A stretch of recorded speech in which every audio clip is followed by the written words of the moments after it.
Setelah menghabiskan 10 tahun di neraka game, dia kembali ke masa lalu, mempertahankan semua kemampuan dan pengalaman tempur yang diperolehnya, bertekad untuk balas dendam. Bagaimana dia akan mencapainya, dan rintangan apa yang akan dia hadapi. Itulah yang akan kita cari tahu dalam cerita kita. Cerita dimulai dengan adegan tragis, seorang gadis bernama Sua yang diikat di kursi listrik, tubuhnya gemetar karena sengatan listrik yang parah, saat dia mengira itu hanyalah sebuah game. Dan saat Woo Hyun meneriakkan namanya tak berdaya untuk menolongnya, gadis itu memberitahunya dengan lemah bahwa dia tidak bisa bertahan lagi. Gadis itu meminta maaf dengan sedih. Dia meyakinkan dirinya sendiri bahwa ini hanyalah permainan realistis dan dia akan segera keluar darinya. Jadi dia mengulurkan tangannya padanya dengan penuh semangat, berteriak menolak apa yang sedang terjadi. Tetapi orang terikat lainnya memberitahunya bahwa dia menyadari ajalnya telah tiba. Dia menasihatinya tentang pentingnya bertahan hidup sebelum meninggal di tengah jeritan kesakitannya.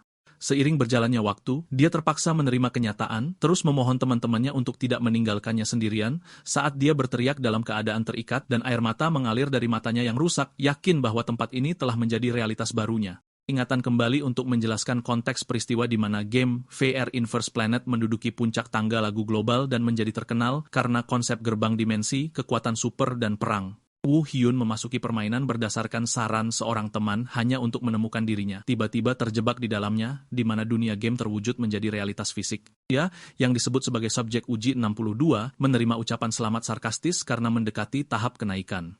Dalam sebuah proyek penelitian gila yang disebut proyek kenaikan yang memakan ribuan korban untuk menciptakan satu orang yang naik, proyek tersebut mengandalkan penggunaan orang-orang yang diculik sebagai subjek uji dan mempraktikkan eksperimen tidak manusiawi pada mereka, termasuk penyetruman, suntikan paksa, dan modifikasi tubuh. Para pejabat mengeluarkan perintah untuk membakar tubuh gadis itu dan mengurungnya bersama para penyintas, dan para penjaga menanggapi perintah itu.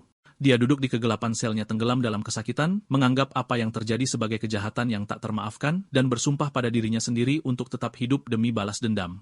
Tiba-tiba, alarm berbunyi mengumumkan kaburnya seorang subjek uji coba, membuat para penjaga bersenjata waspada. Jadi dia berlari dengan sekelompok penyintas di lorong menuju pintu keluar yang terletak di ujungnya, didorong oleh harapan untuk bertahan hidup begitu mereka melewati koridor ini. Jalan mereka dihalangi oleh musuh besar berambut merah yang mengejek kedatangan mereka di tempat ini dengan merangkak, mengancam mereka bahwa lorong ini akan menjadi kuburan bagi mereka.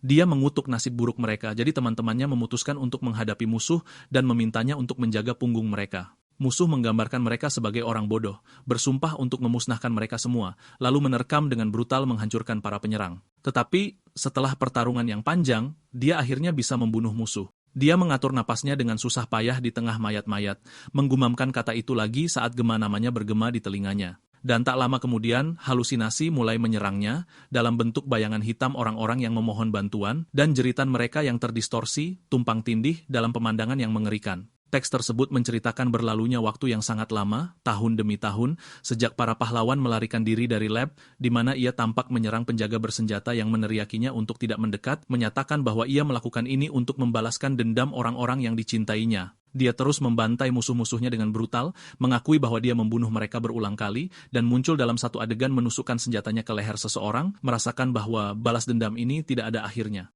Tangan-tangan bayangan mendekatinya, jadi dia bertanya-tanya dalam keputusasaan berapa lama dia akan terus hidup seperti ini, dan apakah dia harus terus seperti ini sampai mati. Dan tiba-tiba suara notifikasi dan jendela sistem biru muncul, memicu keterkejutannya. Jendela itu menampilkan misi khusus berjudul Memperbaiki Kesalahan yang mengharuskan eliminasi pengawas proyek kenaikan sebagai imbalan untuk kembali ke dunia asalnya, sehingga dia merasa berharap karena kesempatan akhirnya datang untuk keluar. Adegan beralih ke sebuah ruangan mewah yang dipenuhi mayat, di mana seorang pria berjas formal merangkak menanyakan alasannya dan mengecam serangan terhadapnya pada saat tidak ada yang tersisa selain menikmati kemuliaan. Pengawas, yang diidentifikasi sebagai orang yang bertanggung jawab atas proyek tersebut, berteriak, tapi Kim Yang-jun, subjek uji 81, mencengkeram kerahnya, jadi dia bertanya pada pengawas mengapa dia bertindak seperti ini. Pengawas berteriak meminta Kim untuk diam dan tidak berbicara dengan orang-orang yang sederajat dengannya, lalu memanggil Woo Hyun dengan namanya, di mana dia diidentifikasi sebagai subjek uji nomor 62 dan dijuluki manusia super. Pengawas memujinya, menggambarkannya sebagai keberhasilan tertinggi proyek dan bahwa ia melampaui batas manusia. Dia menawarkan untuk mengabulkan keinginan apapun yang dia inginkan, karena dia berada di level yang berbeda dari yang lain, tetapi dia memotongnya dengan penolakan tegas. Pengawas yang ketakutan mencoba menghalanginya, menyebutnya bodoh dan memperingatkan bahwa membunuhnya tidak akan menyelesaikan masalah. mengancam bahwa aliansi perusahaan akan menghancurkan keluarga, teman, dan koleganya. Jika dia dilukai, dia memberikan pukulan fatal kepada pengawas yang mengerang kesakitan. Kim menggambarkannya sebagai iblis dan mengeluh bahwa darah menutupi tempat itu. Dia berdiri dengan dingin sementara Kim meneriakinya, mengatakan dia membunuh mereka sebelum dia bisa bertanya sambil melihat layar di depannya. Sebuah pesan penyelesaian misi muncul dan hadiahnya siap untuk kembali ke dunia asal, jadi dia bersukacita dalam kebebasannya. Dan saat dia akan menekan tombol terima, suara-suara menghentikannya, bertanya kemana dia pergi, dan suara-suara itu mengingatkannya pada orang lain yang dia tinggalkan, dan jika dia melupakan mereka, menuntutnya untuk membalas dendam dan membunuh mereka semua. Dia merasa sangat lelah, bertanya-tanya apakah yang dilakukannya sudah cukup.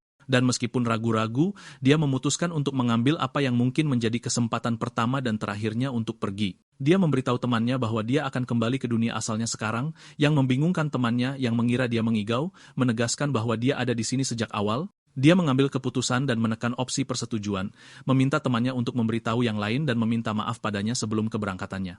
Dia terbangun dengan ketakutan di tempat tidurnya dan segera menyadari bahwa dia berada di kamar pribadinya. Dia memeriksa tubuhnya, tidak percaya akan kembalinya, bertanya-tanya tentang waktu yang telah berlalu. Dia meraih ponselnya untuk menemukan tanggal 19.05.2041 dan waktunya jam 5 pagi. Menemukan bahwa dia kembali ke hari yang sama ketika dia ditarik ke dalam permainan, bertanya-tanya apakah waktu tidak pernah berlalu di sana sama sekali. Dia berdiri di depan cermin dan menemukan bahwa semua bekas luka dan ototnya telah hilang, seolah-olah apa yang dia alami hanyalah mimpi. Ingatan tentang pertarungannya di dunia lain menyerangnya, dan permohonan gadis yang memohon untuk bertahan hidup, serta ancaman musuh untuk menghancurkan keluarga dan teman-temannya, sehingga ia menjadi yakin bahwa masalah itu bukanlah mimpi. Dia meyakinkan dirinya sendiri bahwa 10 tahun yang dihabiskannya di sana adalah nyata karena intensitas kejelasannya, lalu dering telepon memotong proses berpikirnya. Dia melihat nama Jong Na-yeon di layar dan merasa nama itu tidak asing. Begitu dia menjawab, penelepon itu memarahinya karena tidak menelepon dan mengingatkannya akan janji mereka. Dan ketika dia bertanya tentang janji itu, dia memberitahunya tentang keharusan untuk bertemu malam ini dan mengiriminya koordinat sebelum menutup telepon. Dia memegang telepon sambil menyadari bahwa dia ingat suara ini dengan baik karena dia adalah teman sekelasnya yang dekat dan orang yang memperkenalkannya pada permainan Inverse Planet.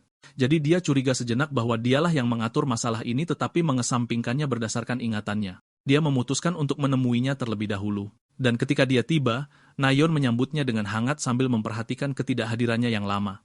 Dan dia bertanya kepadanya apakah ini pertama kalinya dia keluar sejak semester berakhir dan menawarinya minuman, tetapi dia menolak, membela diri bahwa dia takut dengan apa yang mungkin dia lakukan jika dia minum dalam kondisinya saat ini. Dia bertanya kepadanya sambil memanggang makanan, apakah dia mencoba permainan itu, seperti yang dia katakan sebelumnya. Jadi dia menjawab bahwa dia hanya merancang karakter dan menonton intro sebelum ditarik ke dalam, yang memicu keterkejutannya. Dia tertawa sinis bahwa dengan cara ini dia sama sekali tidak bermain. Amarah mendidih di dalam dirinya, mengingat 10 tahun neraka yang dia jalani karena rekomendasinya, dan dia mengepalkan tinjunya dengan erat. Saat dia mengingatkannya, bahwa dia berjanji untuk tampil di siaran langsungnya secara teratur, menunjuk ke fisiknya yang akan membuat heboh di salurannya, dia baru menyadari bahwa dia bersikeras agar dia bermain hanya demi salurannya sebagai seorang streamer. Dan meskipun dia ragu apakah dia benar-benar berjanji padanya, dia merasa pertemuan ini membuat kembalinya ke kenyataan tampak seperti kebenaran yang nyata. Dia duduk di depan komputernya mencari pengembang game, menemukan bahwa perusahaan itu bernama Planet Earth dan berbasis di Silicon Valley di AS. Dia menyadari dengan sedih bahwa pergi ke markas tidak akan mengubah apapun. Karena jika dia memberitahu mereka tentang jatuhnya dia ke dunia lain karena permainan mereka, mereka pasti akan menuduhnya gila. Dia ragu-ragu untuk menghubungi game tersebut karena takut akan bahaya yang tidak diketahui dan hasil yang tidak terduga, dan menghela nafas di depan layarnya, bertanya-tanya tentang tujuan dari apa yang dia lakukan, alih-alih bersukacita karena selamat dari neraka itu. Dia memutuskan untuk puas dengan itu dan melupakan dunia lain, menegaskan pada dirinya sendiri bahwa ini adalah dunianya yang asli dan nyata. Seseorang menepuk pundaknya dengan bercanda saat dia mencoba setelah kembali untuk terlibat dalam kehidupan sekolah yang normal. Temannya mengajaknya pergi ke bar, jadi dia mencoba mengikuti suasana dan melupakan apa yang telah dia lalui. Namun keraguan menghantuinya tentang kenyataan kembalinya saat salah satu hantu masa lalunya memeluknya, dan hantu itu bertanya, apakah ini benar-benar kenyataan? Jadi dia berbalik dengan cepat untuk melihat siapa yang berbicara dalam pikirannya. Seiring berjalannya waktu, hal-hal mulai menyimpang dari jalur normalnya secara mengganggu, di mana halusinasi mengejarnya dengan suara-suara yang menuntut balas dendam kejam dan mengingatkannya bahwa dia tidak pantas berada di tempat yang tenang ini. Tiba-tiba, dia memukul meja dengan keras di tengah aula, memicu kepanikan orang-orang di sekitarnya dan keheranan mereka atas perilakunya yang tidak dapat dibenarkan. Hyun berdiri di lorong terengah-engah ketika salah satu rekannya memanggil namanya dan memegang bahunya, menanyakan kondisinya dengan prihatin, tetapi dia melihatnya pada saat itu sebagai musuh yang menyerangnya. Dia membayangkan seolah-olah dia sedang menarik belati dan menyerang temannya dengan itu, siap untuk menikam dan membela diri, tetapi berhenti ketika rekannya bertanya dengan ngeri apa yang dia lakukan. Jadi dia meminta maaf dengan alasan bahwa dia terkejut. Rekan kerjanya memberitahunya bahwa orang-orang membicarakan perilaku anehnya akhir-akhir ini dengan hati-hati. Dia duduk sendirian di bangku sementara salah satu hantu masa lalunya memanggilnya dan bayangan-bayangan melilitnya, menuntutnya untuk tidak lupa dan membalas dendam sementara dia memohon mereka untuk berhenti dan meninggalkannya sendirian. Nayeon meneriakkan namanya untuk membangunkannya dari hari-hari dan mimpi buruknya dan bertanya dengan cemas tentang alasan wajahnya yang pucat dan perhatiannya yang terus-menerus teralihkan. Dia tersenyum berpura-pura tenang dan mengatakan padanya bahwa dia baik-baik saja dan tidak perlu khawatir. Jadi dia menawarinya bantuan sebagai kakak perempuan jika terjadi sesuatu, dan dia menerimanya. Dia memutuskan untuk pergi. Dan saat dia menyemangatinya, dia menyadari jauh di lubuk hatinya bahwa dialah yang membawa hantu-hantu itu bersamanya ke dunia ini. Dia menjadi yakin bahwa masalah ini tidak akan berakhir sampai roh-roh itu merasa puas. Dan jika situasinya terus seperti ini, dunia ini tidak akan berbeda dari neraka lain yang dia tinggalkan. Dia memutuskan untuk kembali untuk menyelesaikan masalah ini terutama kali ini dan masuk ke dalam kapsul. Bertekad untuk mengakhiri segalanya secara tuntas, dia masuk ke dalam game agar pesan selamat datang ke Inverse Planet muncul dan mendapati dirinya berada di tempat yang sudah dikenalnya. Dia menyadari dengan takjub bahwa dia kembali ke ruang tunggu di laboratorium dan bahwa dia telah memasuki dunia game lagi.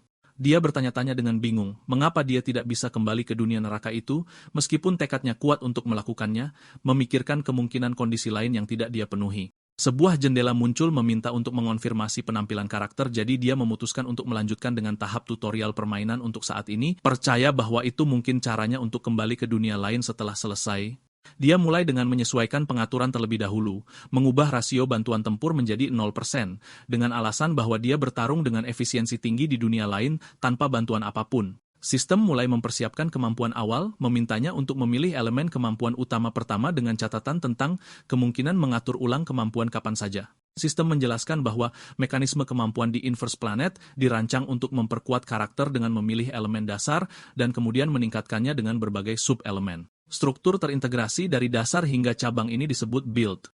Dan karena banyaknya elemen yang tersedia, ada orang-orang di liga profesional yang mendedikasikan diri mereka untuk mempelajari build ini saja. Dia memilih elemen spesifik yang memberinya gelar manusia super sebelumnya dari semua pilihan. Seseorang memanggilnya melalui pengeras suara sebagai subjek uji 48, menjelaskan bahwa dia bangun dalam eksperimen terakhir dan bahwa seminggu telah berlalu. Dia menyadari bahwa game tersebut tidak menunjukkan proses penyiksaan yang mendahului bangun tidur, mengakui bahwa tidak ada seorang pun yang ingin mengalami hal itu di dalam game. Sistem mengumumkan dimulainya eksperimen berikutnya segera dan memerintahkannya untuk masuk. Etinel muncul di hadapannya, sebuah mesin pembunuh yang dirancang untuk menghentikan amukan orang-orang yang terbangun dalam proyek kenaikan dan merupakan penyebab hilangnya nyawa subjek uji yang tak terhitung jumlahnya. Misi tutorial pertama dimulai dengan memintanya untuk mengalahkan Etinel menggunakan kemampuan yang dimilikinya, menyadari bahwa dia sedang menghadapi prototipe mesin tersebut. Sebuah ingatan, menyakitkan, menyerangnya tentang seseorang yang memohon padanya, memanggilnya kakak Woo-hyun, meminta keselamatan saat mesin itu membunuhnya. Sebuah lampu merah menyala dari mata mesin itu, lalu ia mulai menyerbu ke arahnya. Dia bergumam bahwa situasi di sini sama persis seperti di sana. Dia mengungkapkan rasa jijiknya pada para peneliti yang selalu melakukan tindakan menjijikkan. Dia berhadapan dengan mesin itu menghindari serangannya, dan mesin itu mengarahkan serangan berturut-turut ke arahnya, tetapi dia menghindarinya dengan mudah lalu memberikan pukulan kuat. Dia menunjukkan bahwa versi final mesin ini menipu karena dapat menggunakan kemampuan, tetapi dia menegaskan bahwa apa yang dia hadapi sekarang hanyalah prototipe. Dia menghancurkan mesin itu sepenuhnya, dan permainan mengumumkan penyelesaian eksperimen. Laboratorium memuji subjek uji 48, menggambarkannya sebagai luar biasa, dan efisiensi serta kemampuannya tidak ada bandingannya dengan subjek uji normal. Sebuah pesan muncul untuk penyelesaian sukses misi tutorial pertama. Dan saat sistem akan memulai eksperimen berikutnya, kekacauan tiba-tiba menyelimuti tempat itu karena penyusup dari pemerintah menerobos masuk, memicu kepanikan para peneliti yang bertanya-tanya bagaimana mereka mencapai kedalaman ini. Jeritan seorang peneliti terdengar, dan sebuah pesan disiarkan ditujukan kepada semua korban yang ditahan secara tidak adil di laboratorium. Suara itu meminta para korban untuk menggunakan kekuatan penuh mereka untuk segera keluar, sehingga ia mengenali pemilik suara itu. Misi tutorial kedua dimulai dengan tujuan melarikan diri dari lab keluar, jadi dia memutuskan untuk pergi terlebih dahulu. Dia berlari cepat bertanya-tanya tentang jumlah ledakan yang dia dengar.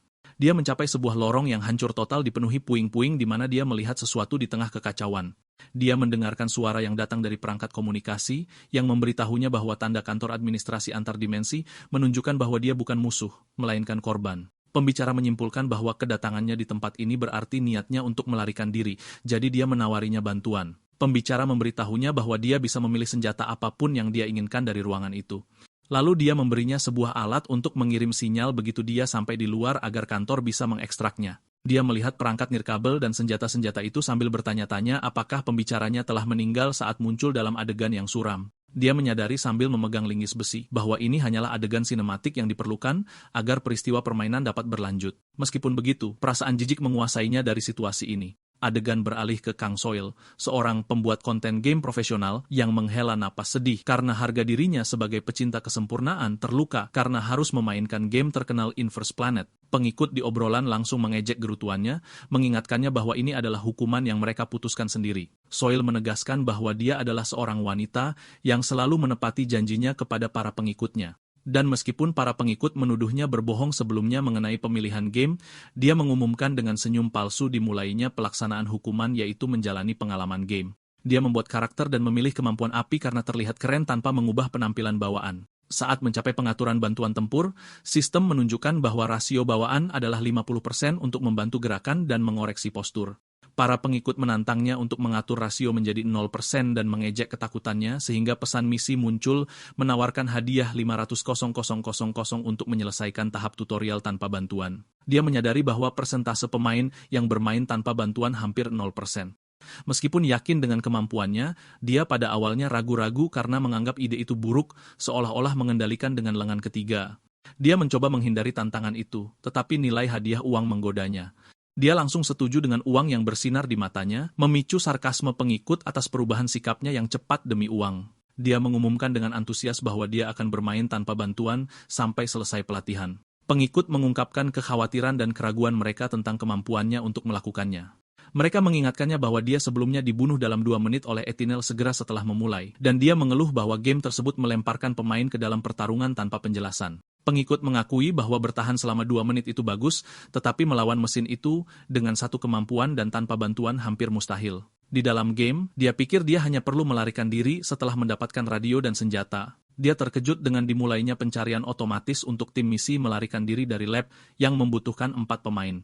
Dia berharap bisa digendong, dibantu oleh anggota tim untuk melewati misi, tetapi para pengikut mengejeknya. Pencarian tim gagal, jadi sistem memulai pencarian yang diperluas. Pengikut menjelaskan bahwa perjodohan hanya dilakukan dengan pemain yang memiliki rasio bantuan yang sama, yang berarti rekannya akan menjadi orang gila yang bermain tanpa bantuan seperti dia. Dia menyadari kesulitannya dan berpikir untuk membatalkan misi karena takut dia harus menggendong tim. Perjodohan berhasil tiba-tiba dan dia bergabung dengan misi yang sudah berjalan meskipun upaya putus asa untuk membatalkan.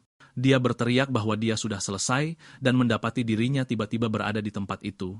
Dia berdiri tercengang di lorong menyaksikan puing-puing robot yang hancur dan percikan api berterbangan dari mereka, bertanya-tanya apa yang terjadi. Keheranan menyelimutinya dan para pengikutnya karena semua orang menolak untuk percaya apa yang sedang terjadi, mengingat masalah ini lebih dari sekadar lelucon, dan mereka mempertanyakan dengan serius apakah ini nyata, dan bahwa ada pemain yang menjalani tahap tutorial tanpa bantuan apapun, meragukan bahwa dia adalah seorang profesional yang menggunakan akun alternatif karena tidak ada profesional yang bisa melakukannya dengan cara ini. Pengikut memperhatikan dengan takjub bahwa dia berhasil melenyapkan sejumlah besar mesin etanol tanpa bantuan dan tanpa menggunakan senjata api apapun. Dia sadar dia menemukan carry yang sempurna, seseorang yang akan melindungi tim dan memimpinnya menuju kemenangan. Jadi dia memutuskan untuk segera mencarinya.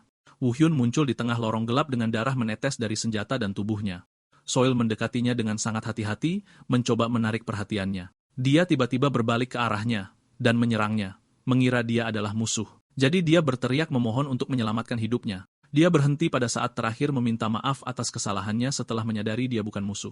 Sementara dia memperhatikan pendarahannya yang banyak, dia berniat untuk pergi. Jadi dia bertanya dengan malu-malu untuk menemaninya karena mereka berada di tim yang sama.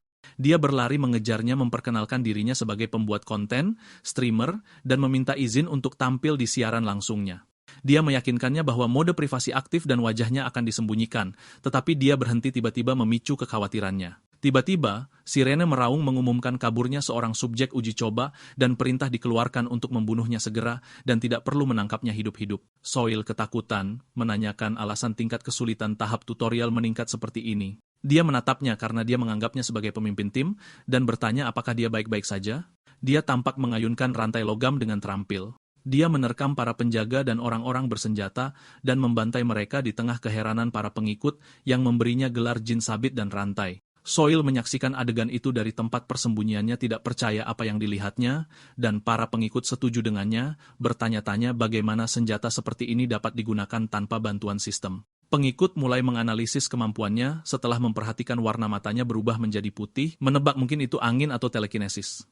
Salah satu dari mereka menyimpulkan bahwa satu-satunya elemen dasar yang meningkatkan statistik fisik dan mengubah warna mata adalah entitas absolut. Pengikut mengejek pilihan ini karena dianggap sebagai kemampuan sampah yang mencegah pemain menggunakan kemampuan lain dan terkejut dengan pilihannya. Dijelaskan bahwa kemampuan entitas absolut adalah salah satu dari berbagai kemampuan dasar dalam game karena meningkatkan statistik fisik dan ketahanan terhadap keterampilan secara luar biasa, tetapi konsekuensinya adalah mencegah pemain itu sendiri menggunakan kemampuan. Komunitas game mengonfirmasi bahwa kemampuan ini harus dihindari sepenuhnya dan menyarankan untuk meninggalkan tim yang menyertakan pemain yang memilikinya.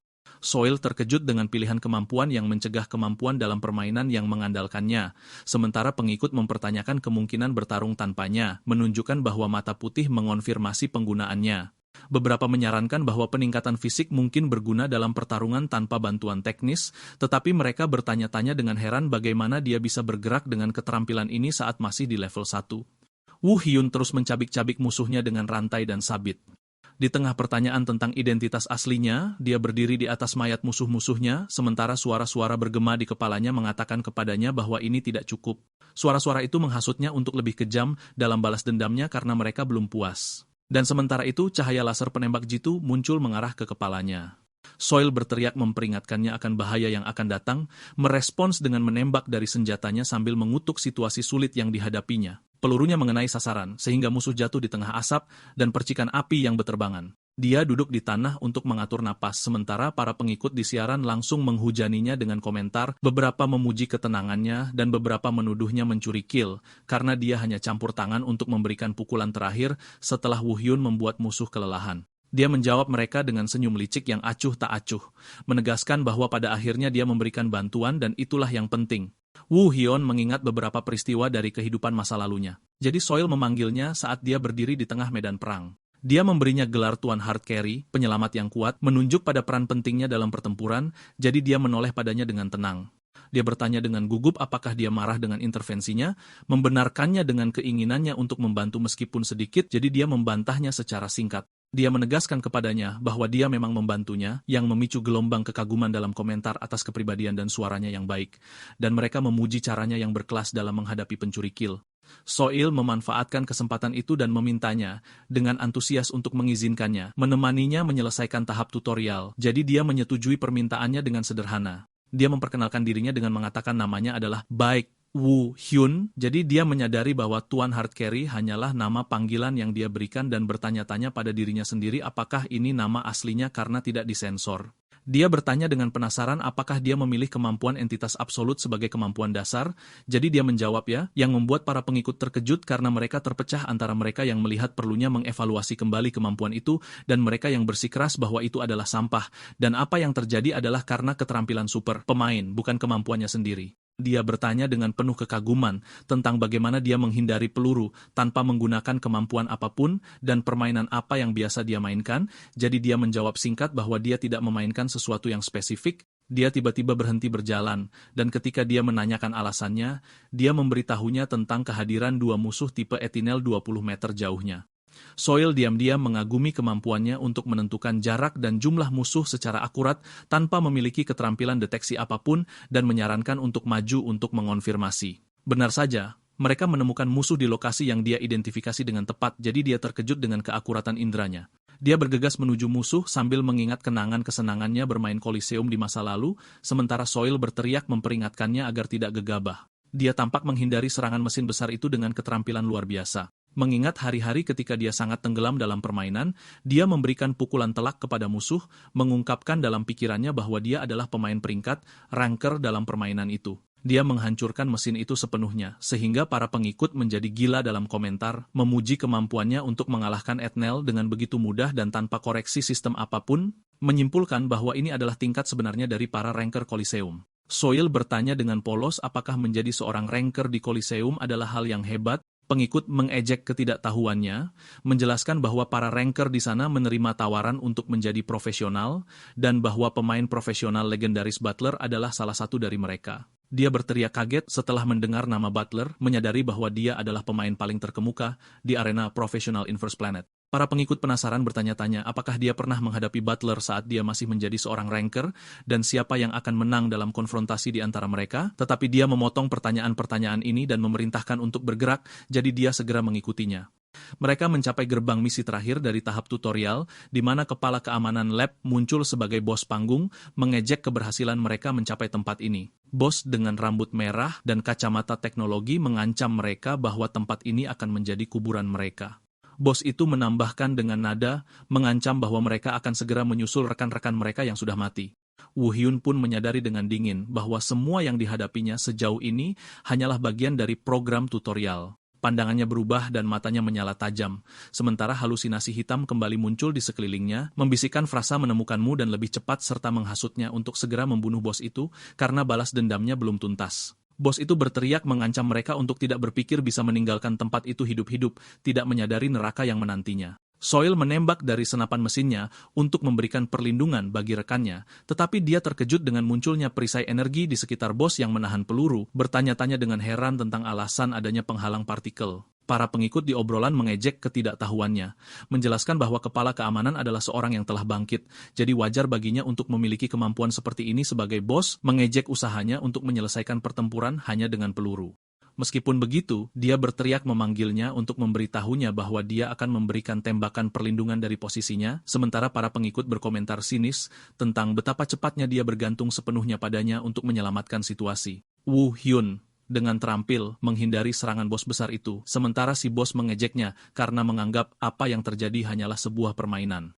Bos itu menyerang dengan ganas dan percikan api merah beterbangan, mengumumkan keinginannya untuk mencabik-cabik lawannya untuk sedikit memuaskan hantu masa lalunya.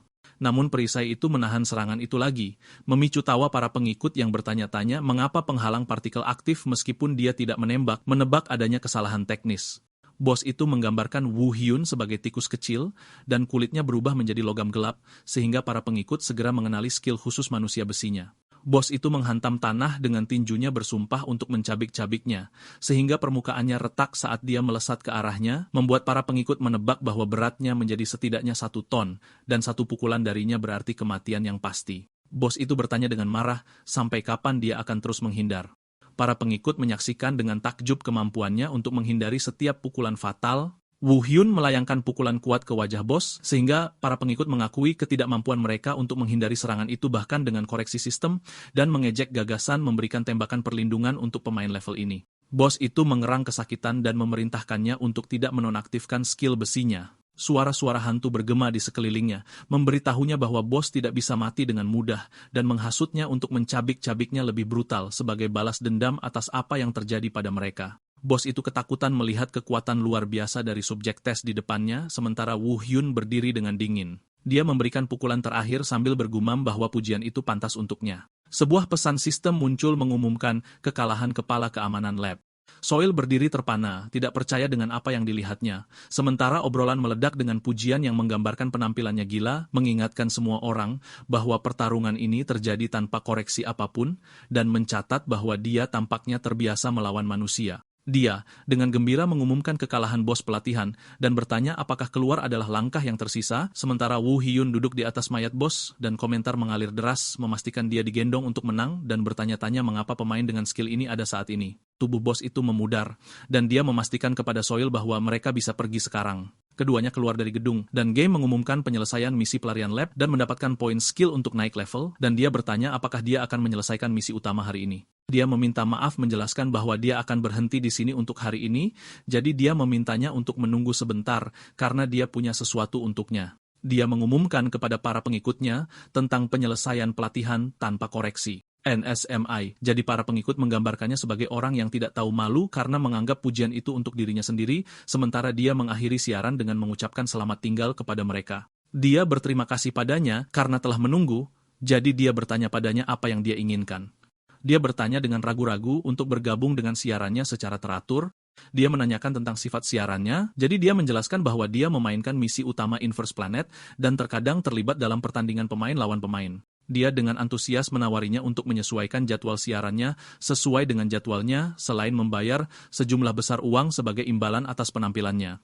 Dia meminta maaf atas tawaran itu sehingga dia menyadari dari ekspresi wajahnya bahwa dia tidak akan bisa meyakinkannya dan menerima penolakannya. Dia bertanya apakah dia bisa menambahkannya sebagai teman, jadi dia menyetujuinya. Kemudian dia mengucapkan selamat tinggal padanya, mengungkapkan kegembiraannya, bermain dengannya dan mendoakannya bersenang-senang sebelum tubuh karakternya menghilang. Sebuah pesan muncul tentang kepergian Kang Soil, dan berakhirnya program tutorial. Dia berdiri sendirian dengan darah menutupi wajahnya, bertanya-tanya dalam kebingungan dan kecemasan, mengapa dia tidak kembali ke sisi lain meskipun telah menyelesaikan pelatihan. Sementara dia tidak menyadari apa yang sedang terjadi, komunitas game sedang mengedarkan teori tentang menyelesaikan tahap tutorial tanpa koreksi dan tanpa senjata api sebagai hasil dari penggunaan program peretasan. Dan sementara itu, seorang penonton anonim bernomor 62 mengirimkan donasi besar dengan pesan misterius yang menanyakan tentang perasaan kembali ke dunia nyata, menunjuk ke masa depan yang akan dibawa oleh permainan ini. Pagi-pagi sekali di dalam cabang Korea perusahaan Planet Earth yang mengembangkan game Inverse Planet, para karyawan menghadapi situasi yang belum pernah terjadi sebelumnya yang disebabkan oleh satu pengguna. Para karyawan menyaksikan tayangan ulang dari apa yang terjadi dengan takjub, tidak mempercayai mata mereka. Para karyawan mendiskusikan bagaimana pemain itu berhasil menghancurkan kapten penjaga tanpa koreksi atau senjata apapun, mencatat bahwa komunitas online benar-benar yakin dia adalah seorang peretas dan meneror papan pesan perusahaan menuntut penjelasan. Salah satu dari mereka bertanya-tanya dengan serius apakah mereka yakin tidak ada peretasan, jadi yang lain mengonfirmasi hal itu. Karyawan yang bertanggung jawab mengonfirmasi bahwa dia telah memeriksa semuanya mulai dari pembuatan karakter dan tidak menemukan catatan modifikasi oleh program eksternal. Dia menunjukkan bahwa dia telah melihat banyak peretas berjalan menembus dinding atau menghilang, tetapi dia belum pernah melihat gerakan seperti ini sebelumnya. Para karyawan menyimpulkan bahwa tingkat kontrol ini tidak dapat ditiru bahkan dengan menggunakan program peretasan, dan jika itu bukan peretasan maka pemain itu benar-benar gila. Meskipun begitu, mereka mengakui adanya kemungkinan yang sangat kecil bahwa itu adalah peretasan yang belum terdeteksi. Tim, pada akhirnya memutuskan bahwa mereka harus melakukan verifikasi yang tepat atas masalah tersebut. Adegan beralih ke Woo Hyun dan temannya Na Yeon, di mana dia memberitahunya bahwa komunitas internet sedang mengamuk karenanya dan situasinya menjadi sangat kacau. Dia memberitahunya tentang kemunculan tantangan tanpa koreksi di antara para pengguna, di mana semua orang gagal dan bahkan tidak dapat mengaktifkan kekuatan mereka, memperkuat narasi yang mengatakan bahwa dia adalah seorang peretas.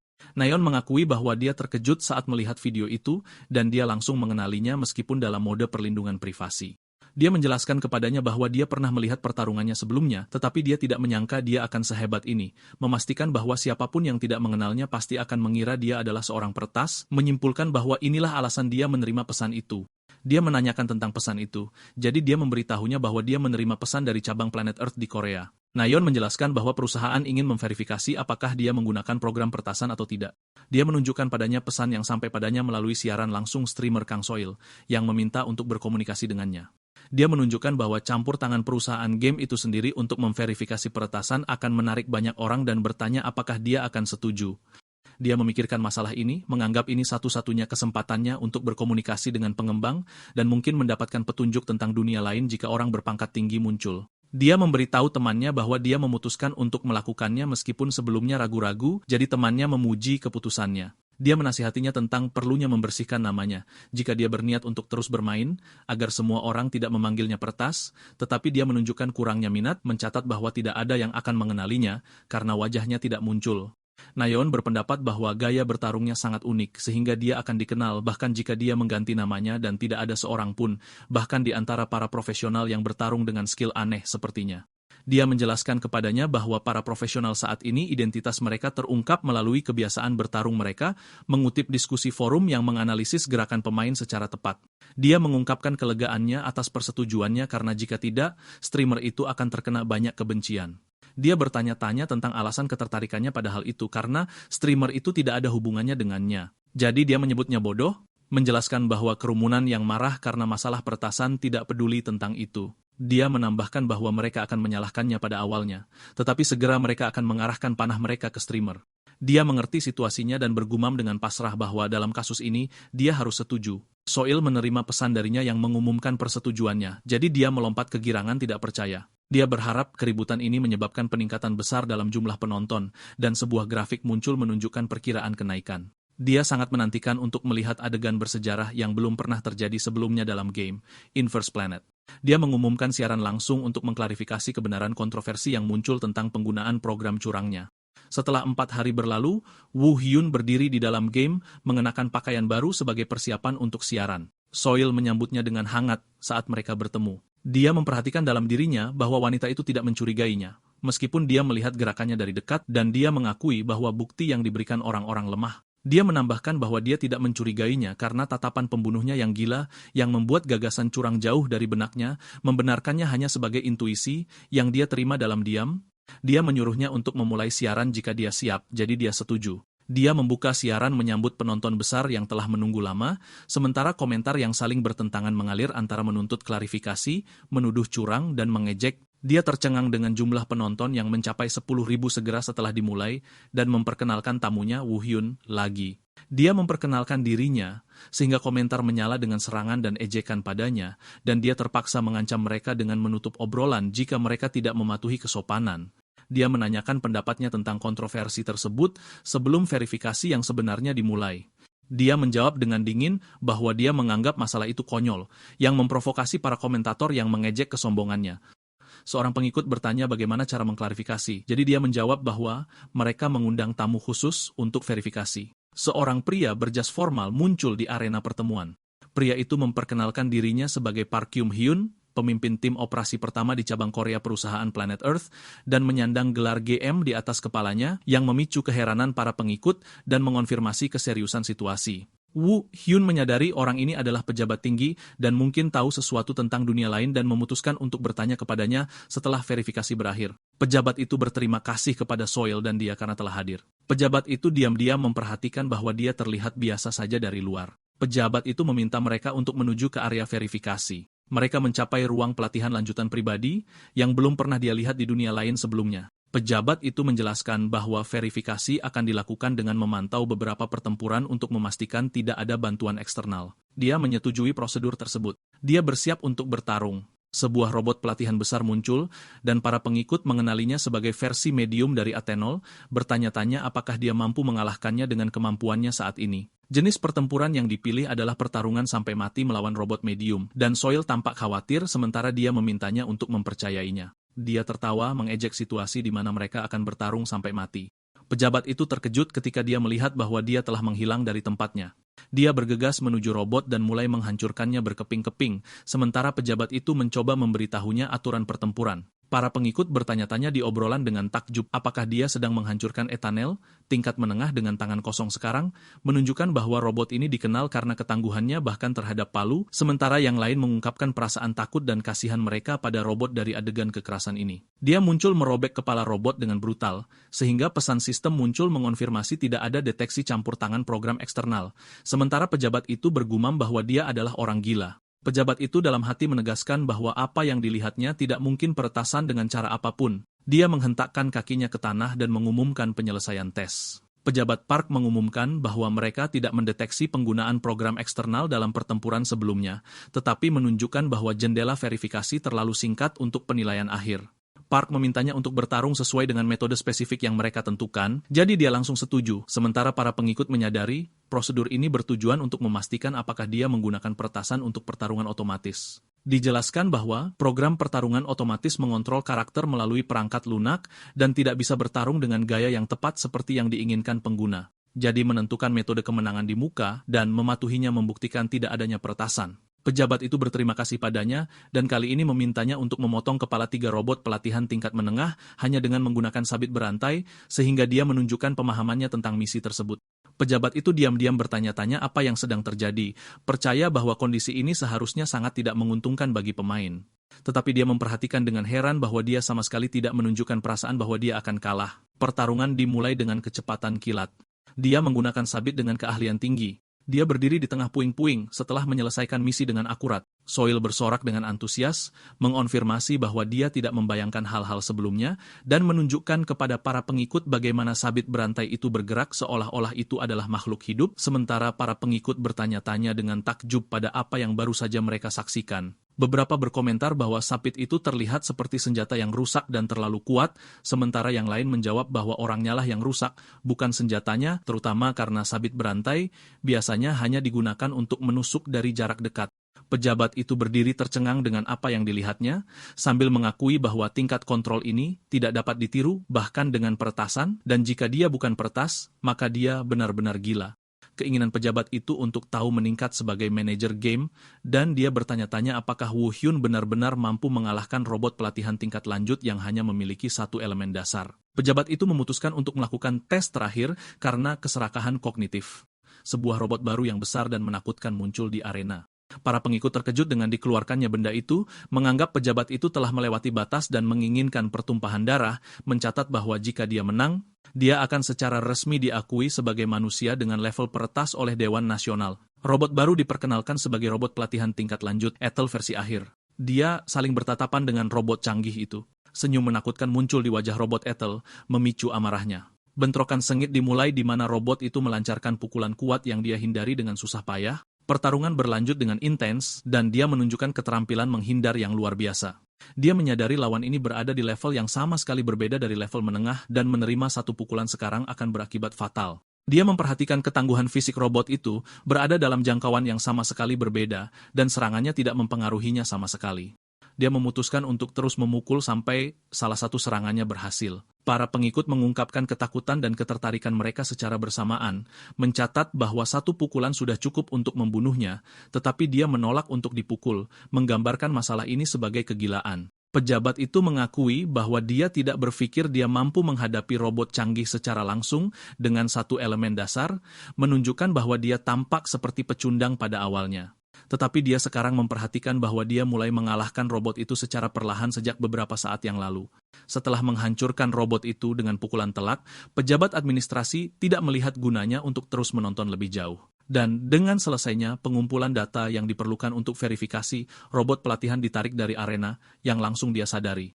Soil mengajukan pertanyaan kepada pejabat itu tentang hasil verifikasi, dan pejabat itu pun dengan tegas mengonfirmasi tidak adanya campur tangan program eksternal. Dia menjelaskan dengan kalimat sederhana bahwa apa yang terjadi bukanlah peretasan elektronik. Hal ini memicu kegilaan komunitas game yang bertanya-tanya, bagaimana mungkin itu bukan peretasan, sementara yang lain memastikan tuduhan itu batal setelah pernyataan resmi dari pihak administrasi dan postingan yang menuduhnya curang pun dihapus.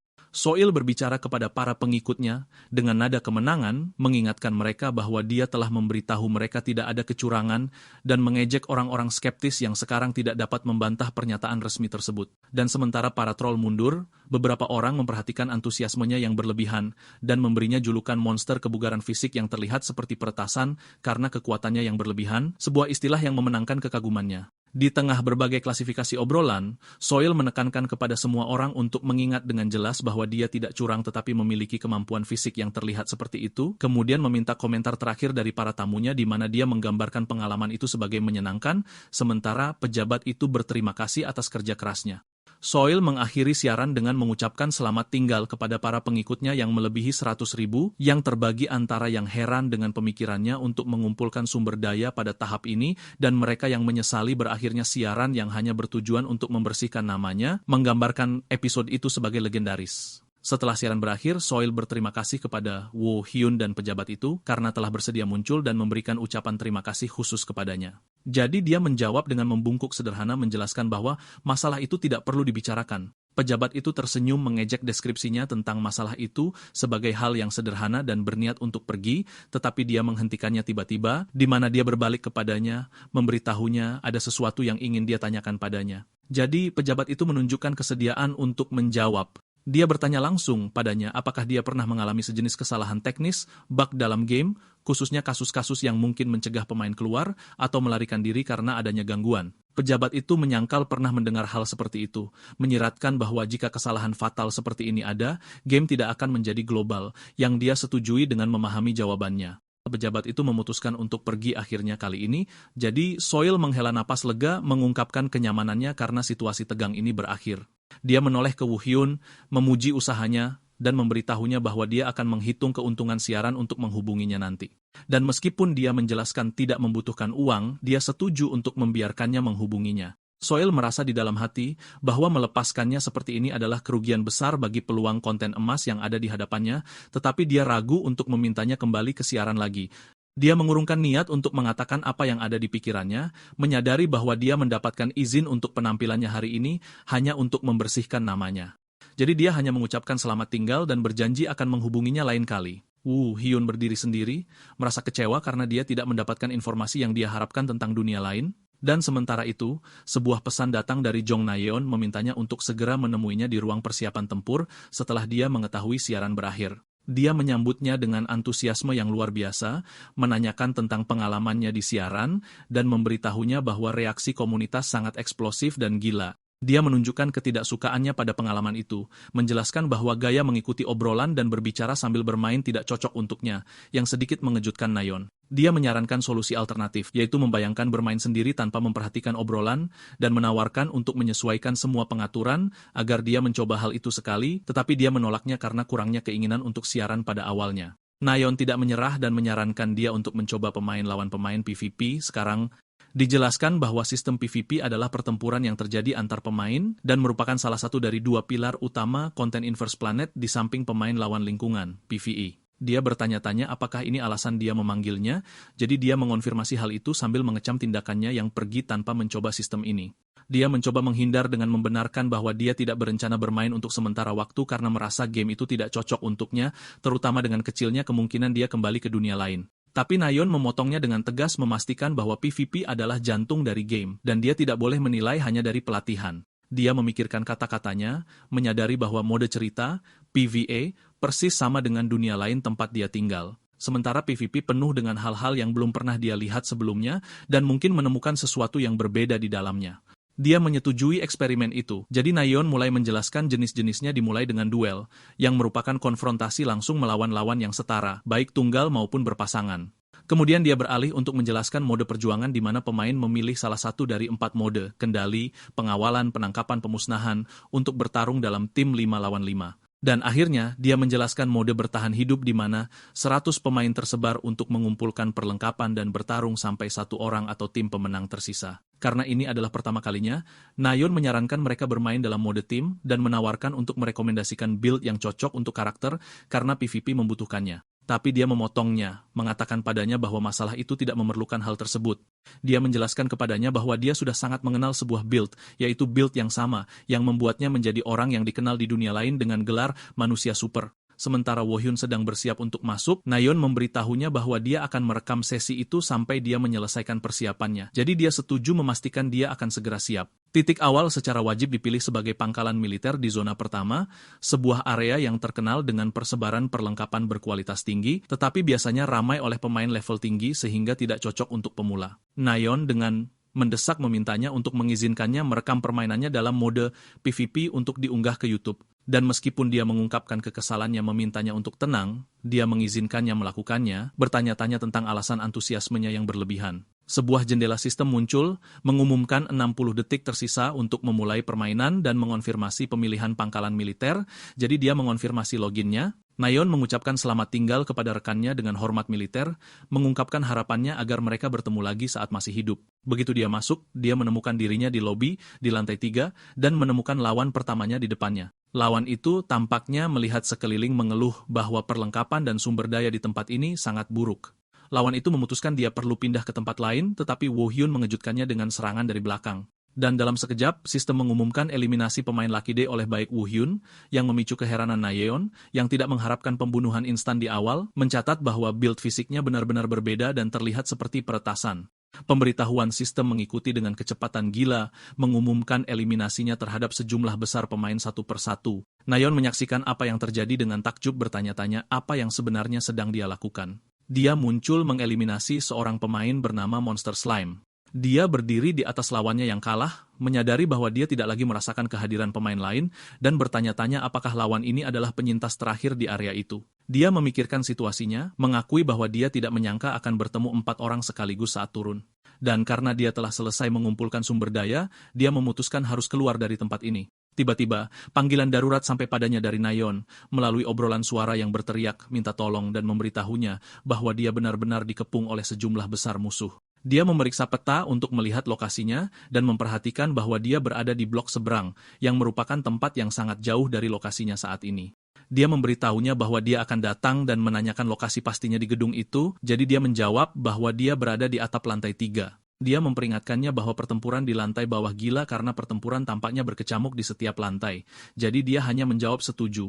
Dia melompat dengan kecepatan luar biasa sehingga salah satu musuh melihatnya sekilas, terkejut dan tergagap karena kaget. Musuh itu bertanya-tanya dengan heran tentang identitas orang ini dan alasan kecepatannya yang luar biasa, sementara orang lain meminta rekannya untuk mempersiapkan kemampuannya karena dia akan mencoba menahannya entah bagaimana. Dia bergegas dengan senjatanya menyerang musuh.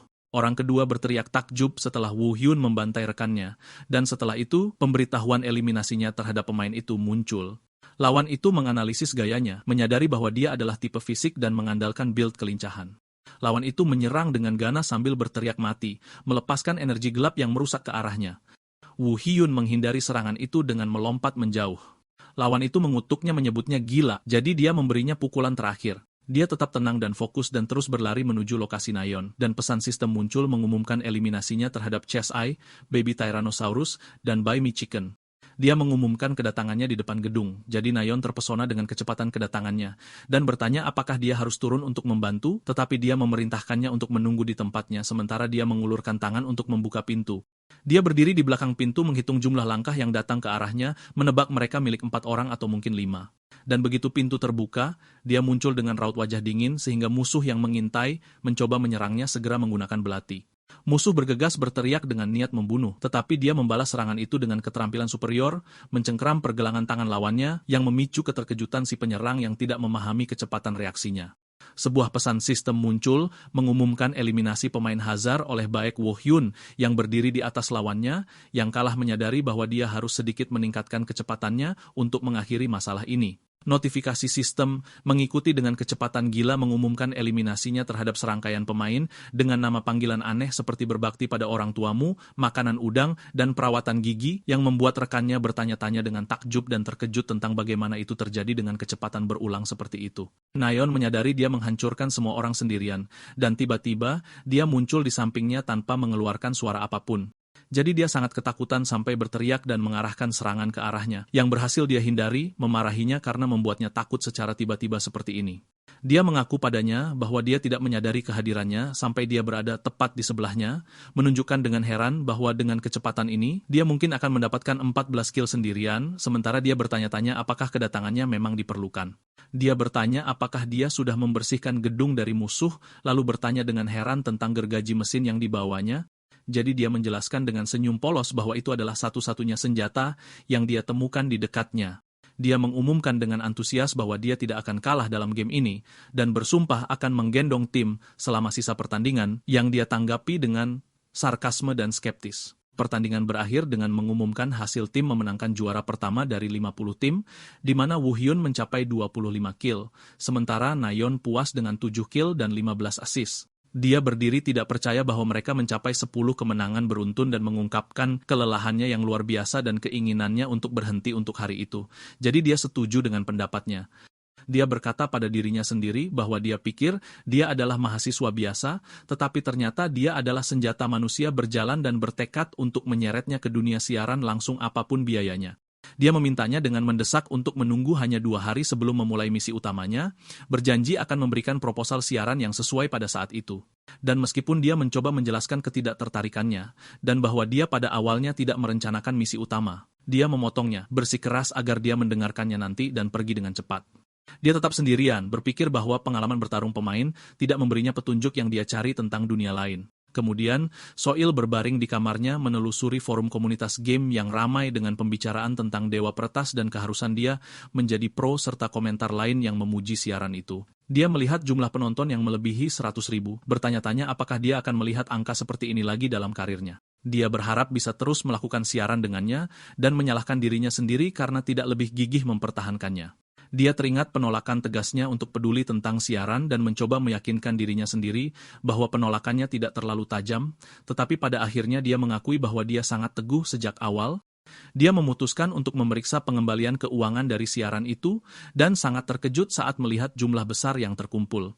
Keesokan harinya, Nayeon memanggil rekannya ke sebuah kafe di mana dia bertanya-tanya tentang alasan panggilan mendadak itu, lalu dia menunjukkan layar laptopnya yang menampilkan proyek berjudul Proyek Streamer, baik Woo Hyun dan Jong Nayeon. Dia menjelaskan kepadanya dengan antusias bahwa ini adalah presentasi yang dia siapkan semalaman untuk meyakinkannya, tetapi dia berkomentar sinis tentang desain yang buruk, bertanya-tanya apakah ini kualitas pekerjaan yang memakan waktu semalaman penuh. Dia mengingatkannya tentang syarat sebelumnya, bahwa dia tidak keberatan selama dia hanya bermain tanpa berinteraksi dengan penonton. Dan dia ganti bertanya, apakah masalahnya akan bisa diterima jika dia tidak perlu memperhatikan obrolan dan hanya bermain?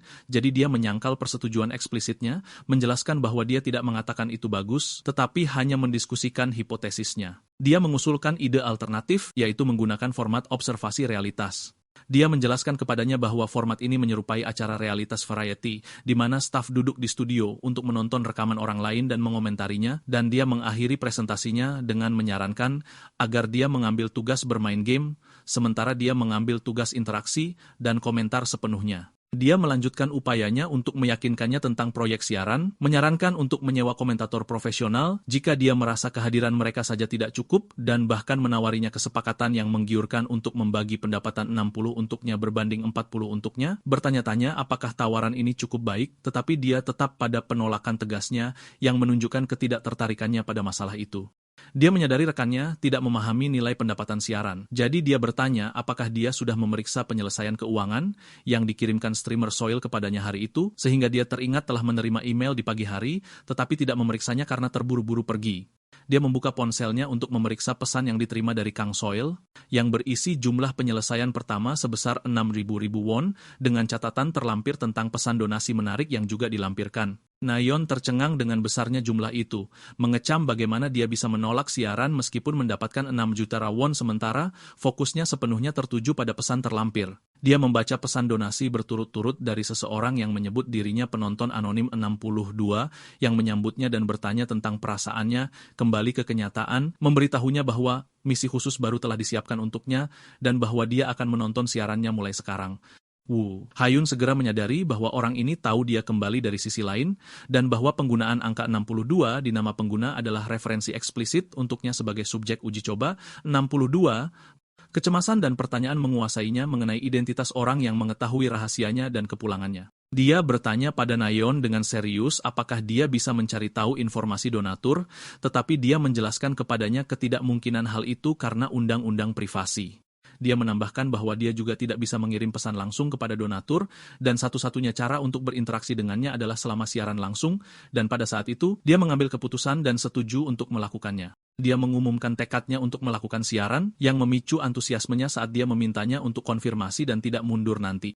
Sebuah pengumuman resmi dikeluarkan untuk penonton game yang menyatakan bahwa Dewa Peretas akan muncul dalam siaran pribadi berjudul Tur Peretasan dengan partisipasi komentator Cha Seong-cheol dan Jong Nayeon. Dan pada Jumat malam emas, semua orang bersiap untuk menikmati waktu mereka saat para pemain antusias berkumpul di depan layar mereka dengan satu hati. Komunitas game terbakar dengan antisipasi dan pertanyaan tentang komentator dan identitasnya, sementara hitungan mundur untuk 5 menit terakhir sebelum siaran dimulai.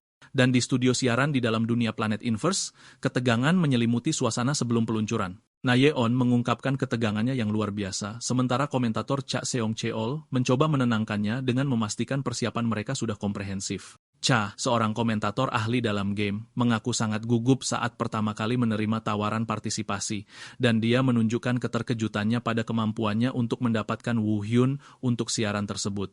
Jadi dia tertawa gugup, mengingat bagaimana dia langsung setuju begitu dia bertanya, tanpa mereka tahu alasan sebenarnya di balik persetujuannya yang cepat. Siaran langsung diluncurkan, mengumumkan dimulainya acara, dan Nayeon membuka episode dengan menyambut penonton, diikuti oleh Cha yang memperkenalkan dirinya. Obrolan ramai dengan pertanyaan tentang keberadaan Woo Hyun, menuntut kemunculannya, jadi dia meyakinkan mereka bahwa masih terlalu dini untuk kecewa. Woo Hyun muncul di dalam game, di tengah sorak-sorai pengikut, yang mengonfirmasi bahwa itu bukan hanya judul clickbait, dan Nayeon menjelaskan bahwa konten tur peretasan akan menggunakan sistem observasi variety, di mana mereka akan berkomentar dan memberikan kesan saat menonton permainannya, yang mode perlindungan privasinya diaktifkan. Dan dia bertanya kepada penonton apakah mereka siap untuk memulai setelah membangkitkan rasa penasaran mereka tentang gaya bermainnya.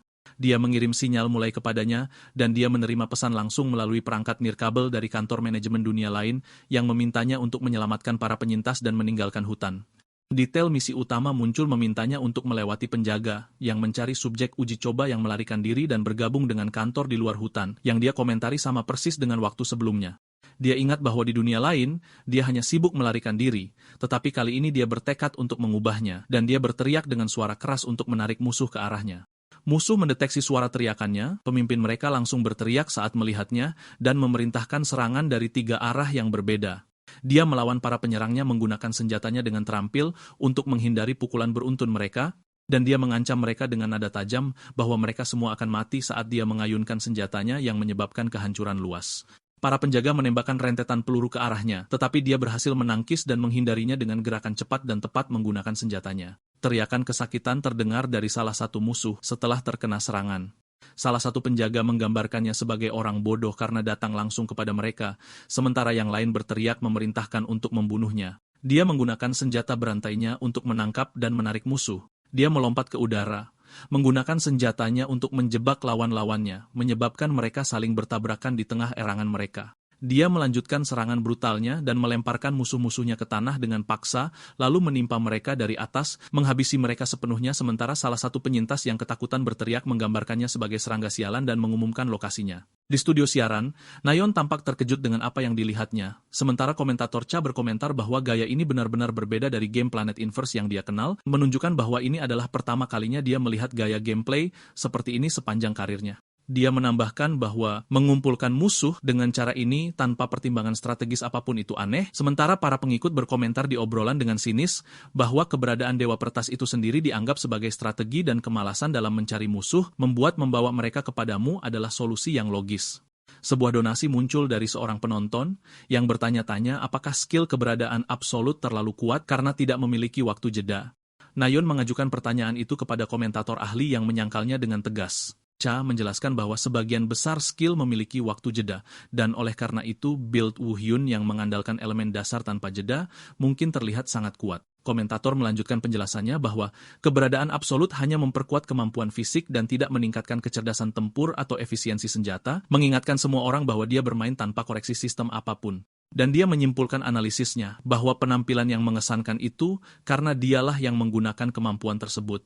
Dan jika dia memiliki statistik fisik ini di dunia nyata, dia akan bertarung dengan cara yang sama. Adegan kembali ke permainan di mana para penjaga berteriak tentang perlunya mengepung target. Tiba-tiba, Kim Cheol, seorang ketua tim di kantor manajemen dunia lain, muncul meminta semua orang untuk meletakkan senjata mereka dan menyerah dengan damai.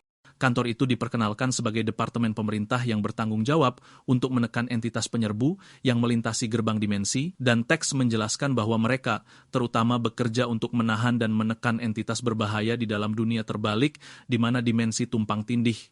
Woo Hyun segera mengenali Kim Cheol, terkejut melihatnya sebagai ketua tim di tempat ini dan memperhatikan pakaiannya. Kim menyadari dia adalah korban yang melarikan diri dari lab, jadi dia meminta maaf atas kekasarannya dan memerintahkan anak buahnya untuk mundur, yang diterima Woo dengan tenang. Pemimpin itu memperhatikan perangkat nirkabel di tangannya, lalu Woo memberitahunya bahwa dia mendapatkannya dari seorang agen di dalam lab. Kim menyimpulkan agen itu telah meninggal, dan Woo Hyun mencatat dalam hati bahwa pemimpin itu masih memiliki hati yang baik yang sama seperti di dunia lain. Kim memintanya untuk tinggal di kantor manajemen sampai identitasnya dikonfirmasi untuk menghindari kasus peniruan oleh afiliasi lab. Jadi dia setuju, dan pemimpin itu berterima kasih padanya, berjanji untuk membimbingnya.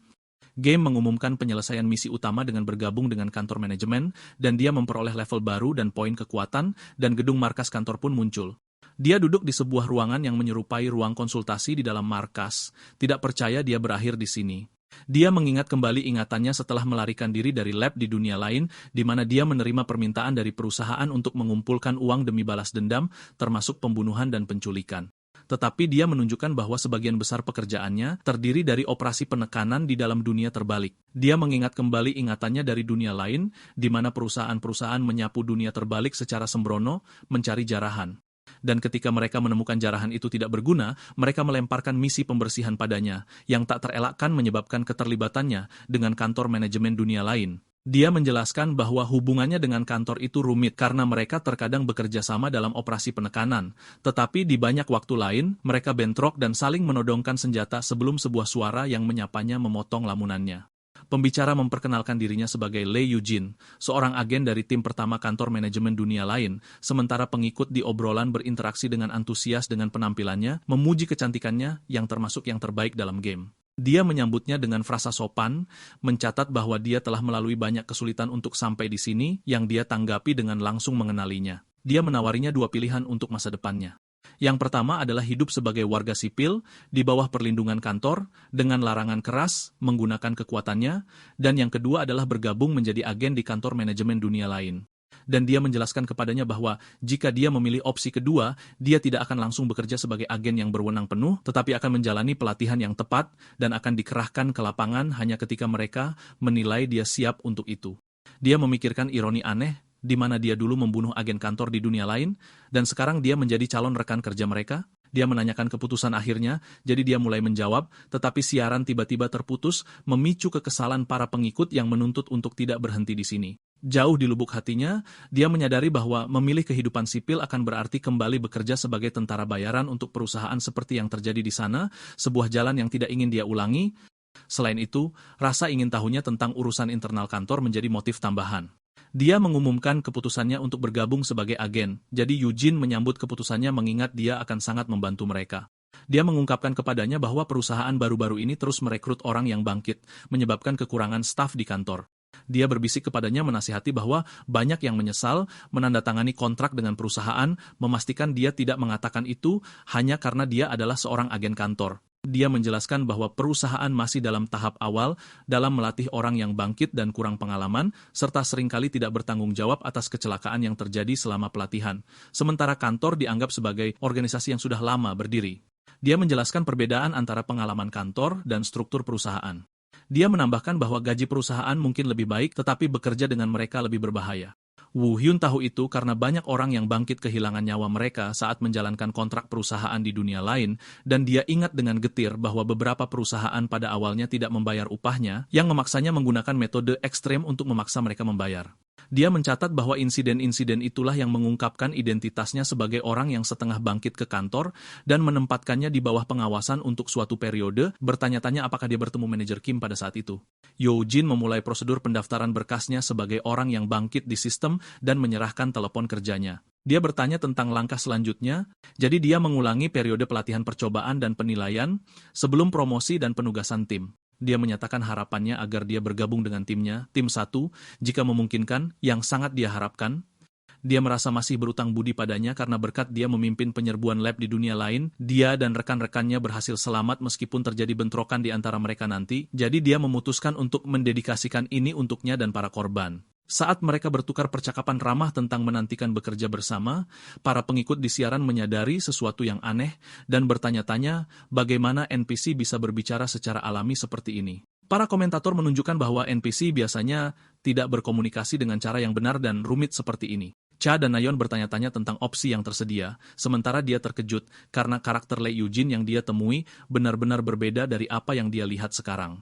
Cha menyadari kebenaran yang mengejutkan. Ini adalah teknologi AI yang sepenuhnya responsif. Jenis AI ini didefinisikan sebagai mampu merespons sepenuhnya setiap situasi atau permintaan dan berkomunikasi dengan bebas, tidak seperti NPC tradisional. Dia menunjukkan bahwa teknologi ini menghabiskan sumber daya yang sangat besar dan dianggap tidak mungkin diterapkan dalam game online.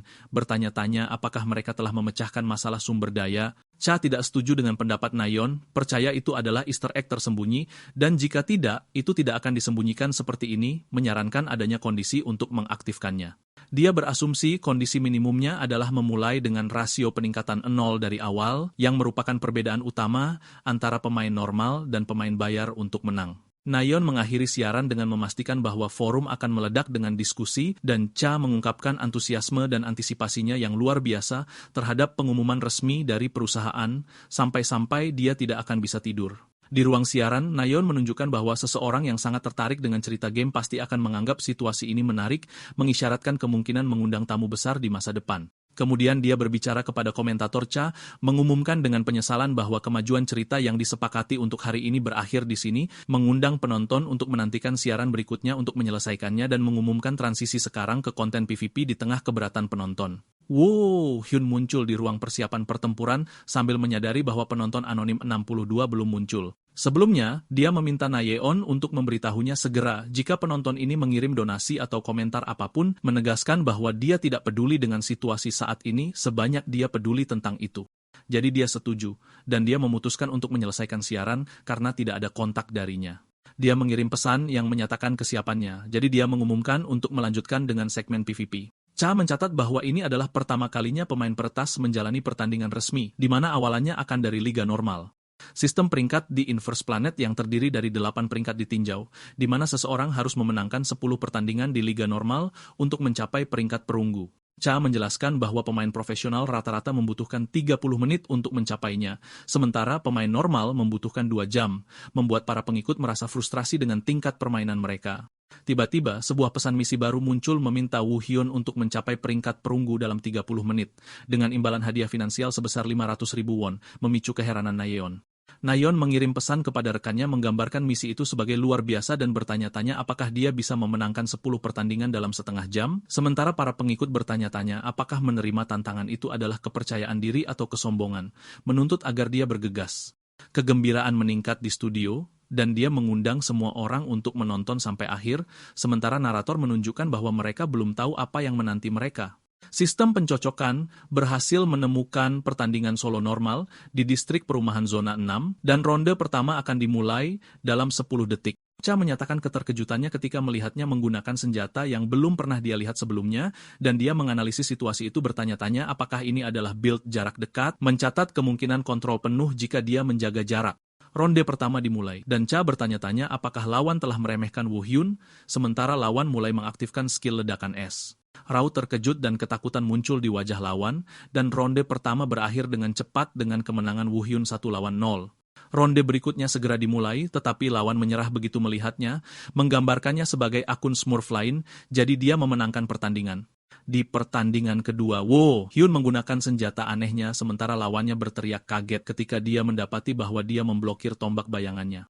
Wajah lawan muncul berteriak kesakitan, dan pertandingan kedua berakhir dengan kemenangannya atas pemain roti melon dengan skor 2-0. Pertandingan ketiga diluncurkan melawan pemain yang mengenakan seragam taekwondo dan berakhir dengan cepat dengan kematian lawan, marmut pemakan jerami, dan kemenangannya 2-0. Rentetan kemenangan berlanjut saat rekor menunjukkan kemenangannya di pertandingan keempat, kelima, keenam, dan ketujuh dengan sedikit perbedaan waktu dan hasil yang luar biasa. Cha terkejut karena Woo Hyun hanya butuh waktu sangat singkat saat dia mencapai 10 kemenangan beruntun hanya dalam 20 menit dan dipromosikan ke peringkat perunggu. Nayeon mengungkapkan kekagumannya yang luar biasa, sementara para pengikut merasakan perbedaan level yang sangat besar, menggambarkan penampilannya sebagai gila dan memecahkan rekor profesional. Cha menunjukkan bahwa rekor waktu itu luar biasa, tetapi yang paling penting dan mengesankan adalah rekor pertandingannya sendiri. Cha menjelaskan bahwa kinerja biasanya berfluktuasi jika pertandingan tidak menguntungkan atau berbahaya, mencatat kesulitan dalam menghadapi build api secara khusus. Tetapi, Woo Hyun menangani build apapun dengan kinerja sempurna dan tanpa fluktuasi apapun sepanjang pertandingan. Sebuah donasi baru sebesar 500.000 won datang dari kerucut pinus, jadi Nayeon berterima kasih padanya, sementara Cha menunjukkan rasa ingin tahu dan cemasnya untuk melihat penampilannya di pertandingan peringkat yang akan datang. Nayeon bertanya-tanya tentang alasan kesulitan melakukan sniping dan siaran. Cha menjelaskan bahwa mencoba menyinkronkan waktu dengan pemain tertentu untuk memasuki pertandingan yang sama bisa menjadi masalah yang sangat sulit mengingat sifat siaran langsung. Meskipun kemungkinan keberhasilannya tidak tinggi, dia berharap masalahnya hanyalah kekhawatiran yang tidak perlu.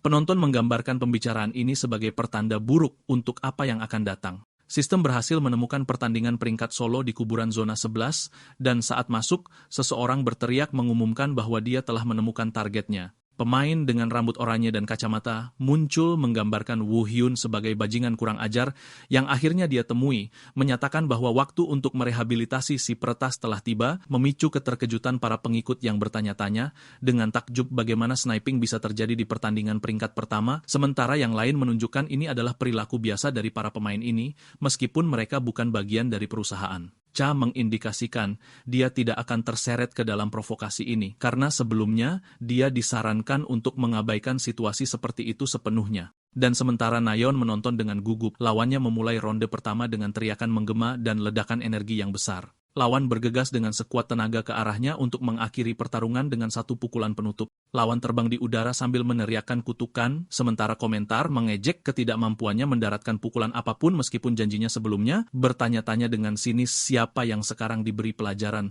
setelah harapan mereka untuk menonton pertandingan yang kuat gagal. Woo Hyun mengarahkan serangan pedangnya yang menyapu, membuat para pengikut yang mempercayai lawan itu menghitung ulang, dan dia menyatakan penyesalannya telah membuang-buang waktu menonton penampilan yang mengecewakan ini. Ronde pertama berakhir dengan kemenangannya 1-0 atas pemain tak dikenal yang memanggilnya monster sambil berdarah. Sistem mengumumkan dimulainya ronde kedua, segera dalam 10 detik di arena kuburan yang sama. Lawan merasa malu dan putus asa karena kalah lagi, jadi dia memutuskan untuk menggunakan trik itu sebagai upaya terakhir untuk menghindari kekalahan. Ronde kedua dimulai di tengah suasana yang tegang, di mana Woo Hyun menyadari sesuatu yang aneh pada lawannya yang dikelilingi oleh aura energi. Dia merasakan suasana di sekitar pertempuran telah berubah secara mencolok. Dia menilai situasinya, memperhatikan aura lawan menjadi lebih tajam dan lebih berat dari sebelumnya, dan menganalisis gerakannya menjadi sangat efektif dan mengingatkannya pada gaya Etinel. Lawan tertawa gila mengumumkan bahwa Woo Hyun akhirnya menyadarinya, mengklaim dia sengaja bermain santai di ronde pertama. Dia kemudian ingat bahwa inilah artinya lawan menjadi seorang peretas atau provokator, mendapatkan kembali ingatannya tentang situasi tersebut dan memanggil dalam benaknya nasihat Nayeon yang memintanya untuk menghancurkan mereka sepenuhnya dan menghancurkan ego mereka. Lawan memperhatikan suasana di sekitarnya tiba-tiba berubah, tetapi meyakinkan dirinya sendiri karena dia memiliki keuntungan luar biasa yang tidak perlu ditakuti. Lawan berteriak marah, memintanya untuk tidak berpura-pura keren, sementara Woo Hyun menangkis serangannya dengan dingin. Dia melancarkan serangan balasan yang ganas, membuat lawannya berteriak kesakitan dan memanggilnya bajingan. Teriakan kesakitan terdengar dari lawan saat dia menerima pukulan. Lawan mengutuk nasib buruknya saat jatuh ke tanah. Semua orang bertanya-tanya dengan takjub apa yang terjadi, sementara Nayeon mengonfirmasi kebenaran dari apa yang mereka lihat. Komentator Cha memperhatikan bahwa dia sengaja menghindari memberikan pukulan terakhir meskipun memiliki banyak kesempatan, dan dia mengonfirmasi bahwa Dewa Mekanik menjalankan nasihatnya secara harfiah. Dia mengaku dengan gugup bahwa dia memintanya untuk menghancurkannya, tetapi dia tidak mengharapkan hasil yang brutal ini, membuat para pengikut menjulukinya wanita menakutkan yang menciptakan monster dan bertanya-tanya dengan takut tentang nasihat berikutnya yang mungkin dia tawarkan. Lawan yang kalah duduk di tanah bertanya-tanya dengan ngeri tentang identitas orang di depannya, sementara dia berdiri di atasnya dengan dingin menodongkan pedangnya ke arahnya. Dia mengangkat pedangnya, mengarahkan perkataannya kepada lawannya yang ketakutan, mengumumkan bahwa dia akan mengembalikan kata-kata yang dia ucapkan sebelumnya, lalu mengayunkan pedangnya ke bawah untuk mengakhirinya. Game mengumumkan akhir ronde kedua dengan kemenangan telak untuk baik Woo Hyun dengan skor 2-0 atas pemain tak dikenal untuk dinobatkan sebagai pemenang akhir pertandingan. Setelah itu, dia melanjutkan rentetan kemenangannya dengan momentum yang tak terbendung, meraih kemenangan demi kemenangan dalam pertandingan normal dan duel, memecahkan rekor 30 kemenangan beruntun dalam waktu singkat. Di studio komentar, Nayeon tercengang dengan pencapaiannya mencapai peringkat emas, sementara mengungkapkan keterkejutannya atas pencapaian rekor 30 kemenangan beruntun di siaran pertamanya, yang membuat para pengikut menahan napas bertanya-tanya apakah ini yang disebut smurfing, dan apa yang dia makan untuk menjadi sekuat ini. Pengikut di obrolan dengan mendesak memintanya untuk mengajari mereka build karakternya, jadi dia ragu-ragu pada awalnya karena sebagian besar pemain keberatan mengungkapkan rahasia mereka, tetapi dia memutuskan untuk bertanya padanya. Dia mengirim pesan kepadanya dengan malu-malu, menanyakan kemungkinan mengungkapkan build sambil menekankan kebebasannya untuk menolak, tetapi dia setuju dengan hanya mengatakan, "Kenapa tidak?" memicu keheranan dan kegembiraannya. Dia mengumumkan kepada penonton bahwa Dewa Mekanik akan mengungkapkan build-nya dan bahwa dia akan mengatur dan mempostingnya di papan komunitas setelah siaran, memicu gelombang keheranan di antara para pengikut yang tidak percaya seorang pemain dengan kepercayaan diri seperti ini akan mengungkapkan rahasia sensitifnya. Dengan waktu yang hampir habis, dia dan Cha mengucapkan selamat tinggal kepada penonton dengan membungkuk terima kasih, mengumumkan akhir dari siaran yang panjang. Setelah kamera mati, Cha menggambarkan apa yang terjadi sebagai kegilaan, menunjuk pada A yang sepenuhnya adaptif, rentetan kemenangan, dan pengungkapan build, meramalkan papan komunitas akan ramai membicarakannya. Dia bertanya pada komentator Cha tentang rekor saat ini untuk jumlah kemenangan beruntun tertinggi, jadi dia menjelaskan kepadanya bahwa rekor itu dipegang oleh pemain Butler dengan 76 kemenangan yang dicapai saat menaikkan level akun alternatifnya. Dia berharap Woo Hyun bisa memecahkan rekor ini, menegaskan keyakinannya bahwa dia mampu melakukannya. Cha mencatat bahwa Butler dikenal karena sifat kompetitifnya yang ekstrem dan mungkin sudah mulai menonton Dewa Mekanik. Sementara itu, sebuah postingan menyebar di komunitas Waktu Inverse yang mengungkapkan kebenaran pemain yang mencoba melakukan snipe pada Woo Hyun, menjelaskan bahwa dia diblokir secara permanen karena menggunakan program tidak sah. Komentar mengejek ironi, di mana si penembak jitu berpura-pura memberi pelajaran pada peretas, sementara dia adalah penipu yang sebenarnya dan menunjukkan dengan takjub bahwa dia berhasil menghancurkannya meskipun tahu dia menggunakan cheat membuktikan keterampilan supernya. Pengguna berkomentar bahwa dia memiliki peretasan fisik, keterampilan alami, yang memungkinkannya mengalahkan penipu dan bahkan Butler tidak akan bisa melakukannya. Di tempat lain, pemain profesional Butler sedang menonton apa yang terjadi melalui layarnya dan berkomentar, ini menarik. Beberapa hari berlalu, dan siaran kedua dimulai di mana Woo Hyun berdiri di hutan, menyadari penonton anonim 62 tidak muncul di siaran sebelumnya, dan bertanya-tanya pada dirinya sendiri apakah dia masih melewatkan sesuatu. Lee Yo-jin muncul lagi, jadi komentar meledak memuji kecantikannya dan AI canggihnya, menggambarkannya sebagai layak berada di antara 3 NPC paling populer. Yoo-jin bertanya apakah dia gugup tentang misi lapangan pertamanya, jadi dia menjawab singkat, dia baik-baik saja.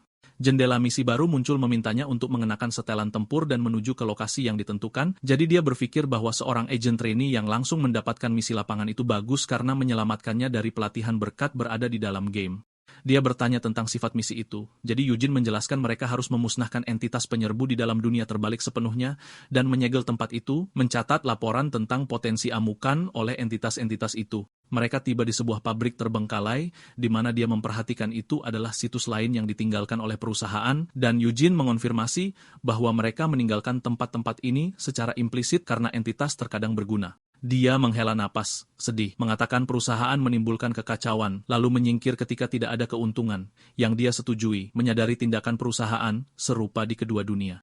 Dia menjelaskan bahwa entitas penyerbu kali ini adalah jenis serangga, berukuran kecil dan bahayanya rendah, tetapi jumlahnya yang besar membuat penanganannya menjengkelkan. Sersan Park Jahun menerima mereka di gerbang dengan melakukan hormat militer, menanyakan apakah mereka adalah orang yang bangkit yang berafiliasi dengan kantor manajemen. Yoo-jin mengonfirmasi hal itu dan berterima kasih atas kerja kerasnya, jadi dia mengizinkan mereka masuk. Begitu mereka masuk, Woo Hyun melihat gerbang neon besar di tengah pabrik yang ditinggalkan dan berkomentar ini adalah pertama kalinya dia melihat gerbang muncul di tempat seperti ini. Dia menatap gerbang itu dengan saksama, memperhatikan bahwa itu terlihat familiar baginya. Dia ingat pernah melihat tempat ini di dunia neraka juga, tapi dia yakin gerbang di sana berukuran sedang, bukan kecil seperti yang terlihat sekarang. Dan saat dia hendak masuk, dia bertanya-tanya apakah ada yang salah. Lalu karakter lain muncul mengejek dengan kalimat, astaga, lihat siapa yang datang. Choi Hyung Cheol, seorang Awaken yang berafiliasi dengan Gumshin Electronics, muncul bertanya dengan senyum sarkastis tentang alasan kehadiran agen senior Lee Yo-jin di lokasi pemusnahan skala kecil seperti ini. Dia mendekati mereka, berpura-pura terkejut karena lokasi misinya tumpang tindih dengan lokasi misi Lee Yo-jin. Yo-jin mempertanyakan ucapannya, menunjukkan bahwa mereka sebelumnya telah meninggalkan situs ini dan sekarang mengklaimnya sebagai misi, menuduhnya merencanakan sesuatu. Tapi dia menyangkalnya, mengklaim tuduhan ini menyakiti perasaannya. Dia berbalik ke arah Woo Hyun, menanyakan apakah ini karyawan baru yang baru saja bergabung dengan kantor dan mengarahkan perkataannya kepadanya, menyarankan agar dia bergabung dengan sebuah korporasi daripada menderita sia-sia di kantor manajemen. Yo-jin menyela dengan tajam, memperingatkannya untuk tidak melewati batas lebih jauh lagi. Choi mengangkat tangannya menyerah dengan lemah, mengatakan padanya bahwa dia akan menyerahkan dunia terbalik ini untuk diurus olehnya. Dia meninggalkan tempat itu sambil mendoakan semoga mereka berhasil dalam misi mereka. Woo Hyun menanyakan identitas orang itu. Jadi, Yo-jin memberitahunya sambil merasa gula darahnya rendah bahwa dia adalah agen trainee pertama yang dia tangani. Dia menjelaskan bahwa setelah dia dibajak oleh sebuah korporasi dan pergi, dia mulai menyebarkan rumor jahat tentang kantor manajemen. Lalu dia menawarinya permen. Para komentator menanggapi adegan ini dengan heran, mencatat ini adalah pertama kalinya detail hubungan antara Lee Yo-jin dan Choi Hyung-cheol terungkap sejelas ini karena masalah tersebut biasanya dilewati. Cha berkomentar bahwa Ai yang sepenuhnya adaptif menawarkan cerita yang lebih luas, menunjukkan kemungkinan adanya cerita tersembunyi di perusahaan planet Earth. Yo-jin menyarankan untuk menghentikan pembicaraan yang suram dan masuk ke dalam, jadi Woo Hyun setuju dengannya. Begitu mereka melewati gerbang dan menghilang, Choi muncul mengamati mereka masuk dan berkomentar bahwa mereka telah masuk, lalu bertanya-tanya dengan senyum jahat, apakah mereka harus memulai operasi sekarang. Setelah 20 menit berlalu, adegan beralih ke dalam dunia terbalik. Woo Hyun muncul menyeka mulutnya dengan tangannya dan berdiri di atas sisa-sisa pertempuran. Dia teringat saat mereka berdiri di depan koridor menuju dunia terbalik sebelum masuk, di mana dia menyadari bahwa tempat itu benar-benar identik dengan dunia di sisi lain. Tiba-tiba, Yujin mendeteksi gangguan dan memanggil si pemula dengan keras dan berteriak memperingatkannya untuk berhati-hati saat dia didorong oleh kekuatan misterius. Dia mendapati dirinya sendirian di hutan sambil melihat sekeliling, bertanya-tanya apakah dia telah terpisah darinya. Dia menganggap runtuhnya koridor akibat guncangan eksternal sebagai kejadian biasa dan memutuskan untuk mengatasi laba-laba yang mulai bermunculan terlebih dahulu sebelum mencarinya. Dia menarik belatinya dengan mata bersinar dalam kegelapan, bersiap untuk bertarung. Di tempat lain, Yujin melepaskan skill Thunder Spread untuk membantai musuh yang mengelilinginya, tetapi dia menyadari dengan kesal bahwa monster terus berdatangan tanpa henti, tidak peduli berapa banyak yang dia bunuh. Dan dia menyadari ukuran hutan itu tampaknya lebih mendekati dunia terbalik skala menengah bukan kecil seperti yang diberitahukan kepada mereka. Dia menghela napas dengan curiga, meyakinkan dirinya sendiri bahwa ada sesuatu yang mencurigakan terjadi. Dia berharap si pemula baik-baik saja, sementara Choi muncul di belakangnya menyerang dengan tombak api. Dia berbalik kaget sambil berteriak, "Apa?" melihat serangan licik datang ke arahnya. Choi tertawa sinis, memicu keterkejutannya saat dia bertanya-tanya dengan heran tentang alasan kehadirannya di tempat ini. Dan saat lengannya menyala dengan api, dia menjawabnya dengan senyum licik menyarankan untuk menganggap masalah ini hanya sebagai misi rahasia. Dia bergegas ke arahnya menyerang dan mengatakan padanya bahwa dia hanya mengikuti perintah, memintanya untuk tidak menyimpan dendam besar terhadapnya. Dia menggambarkan ucapannya sebagai omong kosong, tetapi pada saat yang sama menyadari bahwa lukanya sangat dalam. Dia memutuskan dia harus melarikan diri dari tempat itu untuk saat ini. Dia menggunakan kemampuannya untuk menciptakan penghalang pertahanan, lalu menyebabkan ledakan untuk mengalihkan perhatian musuh. Choi berteriak pada rekan-rekannya, memerintahkan mereka untuk mengejarnya. Yujin menciptakan tombak dari skill petirnya dan melemparkannya ke arah para pengejar yang menyebabkan ledakan dahsyat, memberinya kesempatan untuk melarikan diri. Choi memarahi rekannya, mengutuknya karena gagal mencegat jalannya. Para prajurit saling memarahi karena kehilangan jejaknya, dan pemimpin mereka memerintahkan untuk segera menyisir area depan. Yo-jin bersembunyi di dalam liang kelabang, berkata pada dirinya sendiri jika bukan karena liang ini, dia akan dalam masalah besar, bertanya-tanya sambil terengah-engah tentang sifat konspirasi yang sedang dijalin oleh korporasi. Sementara itu, para pengikut menonton Woo Hyun membantai musuh dengan satu pukulan, mencatat dia sudah melenyapkan puluhan dari mereka. Dia tiba-tiba merasakan kehadiran Lee Yujin di tempat itu dan menyadari sesuatu yang buruk terjadi padanya. Dia mendengar suaranya dengan jelas dan melihat jejak pertarungan. Dia melesat dengan kecepatan kilat membelah hutan. Dia menemukan serangga kelabang besar melilit Yujin yang tak berdaya, sementara para pengikut di obrolan bertanya-tanya mengapa dia kalah dari serangga biasa dan bagaimana dia tahu lokasinya dengan begitu akurat. Dia menerkam dengan senjatanya, menebas monster itu. Dia memegang Yujin saat gadis itu mengerang kesakitan. Dia mendarat bersamanya di tanah, menanyakan kondisinya, lalu Yujin mengenalinya dengan susah payah. Dia menganalisis situasi, menyadari seseorang dengan keahliannya tidak dapat dikalahkan oleh serangga seperti ini, dan menyimpulkan lukanya adalah hasil dari kemampuan khusus. Dia meyakinkan dirinya sendiri bahwa Awaken yang mampu melakukan ini dalam keadaan seperti ini hanya satu orang. Dia bertanya langsung padanya apakah pelakunya adalah Choi Hyung-cheol, lalu dia menjawab, ya. Dia menyadari Choi mengikuti mereka masuk segera setelah mereka menyeberang. Di studio, Na Yeon dan komentator Cha menunjukkan keterkejutan mereka yang luar biasa, menjelaskan bahwa Choi biasanya mengatur penyergapannya jauh lebih lambat dalam alur cerita terkait korporasi, dan bahwa hal ini terjadi sekarang adalah aneh dan mencurigakan. Mereka bertanya-tanya apakah perubahan ini adalah hasil dari efek Ai yang sepenuhnya adaptif, menciptakan cerita tersembunyi dan menarik. Kamera kembali ke Yujin, yang memberitahunya bahwa dia nyaris tidak berhasil mengelabui Choi, tetapi dia takut Choi akan kembali untuk menyergap, menambahkan bahwa menggunakan kemampuannya akan mengungkapkan lokasinya. Dia memintanya untuk bersembunyi sejenak sampai dia mengobati lukanya dan pergi untuk membereskan masalah, menyarankan agar dia melarikan diri terlebih dahulu. Dia dengan tegas menolak sarannya untuk menghadapi Choi sendirian, menjelaskan dengan cemas bahwa Choi adalah seorang awakened veteran dan pemula, sepertinya tidak bisa menghadapinya, tetapi dia menenangkannya dengan tenang mengatakan semuanya akan baik-baik saja. Dia mengumumkan dengan percaya diri bahwa dia punya rencana untuk mengatasi situasi ini, sementara Eugene tetap khawatir dan skeptis terhadap kemampuannya menghadapi ancaman ini. Tak lama setelah itu, tentara musuh muncul di hutan mencari Eugene, di mana Choi bertanya-tanya dengan kesal di mana tempat dia bersembunyi. Dia memerintahkan anak buahnya untuk mencari di sepanjang lembah, menilai bahwa dia tidak pergi jauh karena lukanya, dan memutuskan untuk turun mencari targetnya sendiri. Dia melihat sekilas sesuatu bergerak cepat dalam kegelapan, yang menarik perhatiannya. Dia terkejut melihat seseorang tiba-tiba muncul di depannya dan menyerangnya dengan cepat, sehingga orang ini berteriak tergagap-gagap dan memintanya untuk menunggu. Dia menyadari orang di depannya adalah pemula yang menemani Eugene, jadi dia tersenyum jahat mengatakan dia telah diselamatkan oleh munculnya target yang mudah ini. Woo Hyun berpura-pura bingung dan takut, mengklaim koridor itu runtuh tiba-tiba yang menyebabkan dia terpisah dari Lee Eugene dan bertanya kepada pemimpinnya dengan kepolosan yang dibuat-buat apakah dia tahu apa yang terjadi. Para pengikut di obrolan berkomentar dengan sarkasme dan kekaguman pada kemampuan aktingnya yang luar biasa, meramalkan akhir yang tragis bagi Choi yang tertipu. Choi memanfaatkan kepolosan yang tampak dan bertanya dengan nada merendahkan apakah dia benar-benar tidak tahu apa yang sedang terjadi, lalu mendekatinya perlahan-lahan mengklaim dia akan menjelaskan apa yang terjadi. Dia memberitahunya dengan nada, mengancam terselubung bahwa dia akan dapat bertemu Eugene segera setelah tidur siang sebentar, mengisyaratkan niatnya untuk membunuhnya.